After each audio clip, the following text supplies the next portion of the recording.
Petrol bunk பக்கத்தில் வந்துட்டோம் guys. நல்ல வேலை கைஸ். அவங்களும் இங்கே பார்த்தீங்கன்னா பெட்ரோல் அடிக்க வந்திருக்காங்க கைஸ். அந்த அண்ணனும் பார்த்தீங்கன்னா இங்கே தான் பெட்ரோல் அடிக்க வந்திருக்காங்க. நாங்கள் கொடுத்தது வந்து பெட்ரோல் பங்க் வரைக்கும் வந்துருச்சு போல்.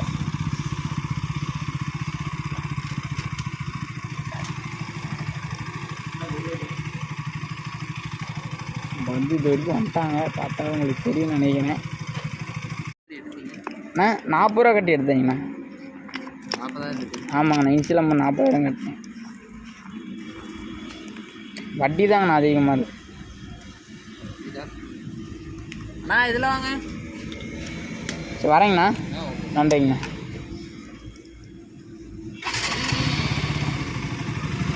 வரேங்கண்ணா. ஐஸ் பெட்ரோல் அடிச்சாச்சு 100 ரூபாய்க்கு. ஆனால் நான் இதே பார்க்கவே இல்லை. ஓகே.